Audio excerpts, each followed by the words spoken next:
All right, so have you ever, had that feeling like your computer's kind of like watching you? I mean, like really watching you. Uh-huh. Yeah, I know what you mean. But what if it's not just, watching, but actually learning from everything you do?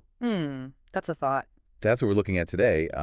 This whole idea that every email we send, every link we click, every like little thing we do online Hmm. is shaping the AI that might end up, you know, replacing us one day. It's kind of wild when you think about it. Yeah, absolutely. I mean, it does sound a little bit like something out of a sci-fi movie. Right. But honestly, it's not that far from the truth. Like all of our digital actions, everything we do online, it's being logged and analyzed constantly. It's true. And that data, well, it's basically pure gold for training AI.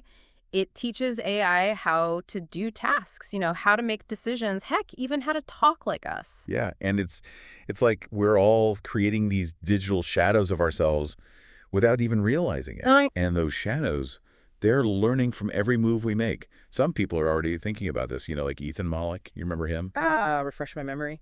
The professor who uh, added all those self-flattering things to his website, to like his website headers. Oh, right, right. Yeah, so apparently he wanted to make sure that when his AI successor finally shows up, it would think he was, a total genius. Oh, that's hilarious. I love that. I mean, it's a bit of a, tongue-in-cheek example, Yeah. but it really does get you thinking. Like, if AI is being trained on all of this data that we're generating, could we, intentionally influence how it learns? Like, could we nudge it in a certain direction, make it think a certain way? It's like we're leaving a trail of breadcrumbs, but like for a robot brain. Uh-huh, exactly. And speaking of breadcrumbs, we actually came across this really funny article. The title was How to Train Your Replacement or Confuse It for Fun. Oh, that sounds promising.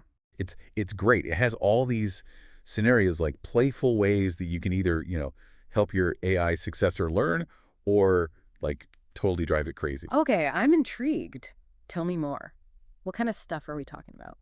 So they suggest stuff like, going on a crazy clicking spree before you open up like an important document or like opening up MS Paint and like creating a masterpiece. Oh, a Yeah, masterpiece. to totally throw off the algorithms. It's pretty funny. And I mean, who knows if it actually works, but it does show just how much like even little things we do online become part of this huge pool of data that AI is learning from.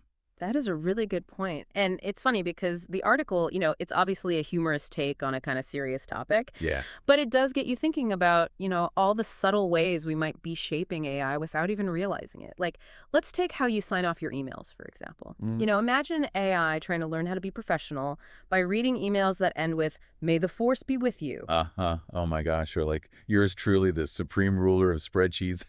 Right. I mean, it's hilarious to think about. Totally. It makes you wonder what kinds of quirks we're passing on to these AI systems. But the article also had this really kind of heartwarming side to it too. Oh. Like this whole idea of leaving a legacy for future AI. Like leaving behind little pieces of wisdom or advice hidden within our digital actions. Yeah, I love that. Imagine like sprinkling your emails with little reminders like remember to take breaks or always be kind to your colleagues. Like, Yeah. who knows? Maybe that could actually influence how the AI approaches things like, work-life balance or how it interacts with people. It's like we're planting these little seeds of humanity, in this whole digital world. That's a beautiful way to put it. And I was even thinking, like, maybe we could add a little bit of mystery in there too. Oh, like what? Like, sprinkle in a few cryptic messages here and there. Oh. Like, the answer lies within the cookie jar. Or, beware the Ides of March. It'd keep our AI successors guessing for centuries. Haha, that's amazing. I love it. It really does make you think. Like, in a way, we're all part of this giant experiment. Right. We're shaping the future of AI with every little thing we do online. It's true.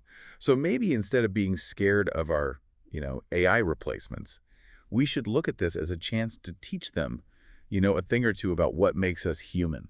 I like that. Even if that means, throwing in a few well-placed stick figure drawings along the way. Exactly. It's a good reminder that while AI is, changing and growing so fast, it's still learning from us. Hmm. And that gives us, a pretty unique opportunity, maybe even a responsibility to really think about what kind of digital legacy we're leaving behind. It really does make you think. So what kind of legacy will you leave behind? That's a great question for all of us to ponder.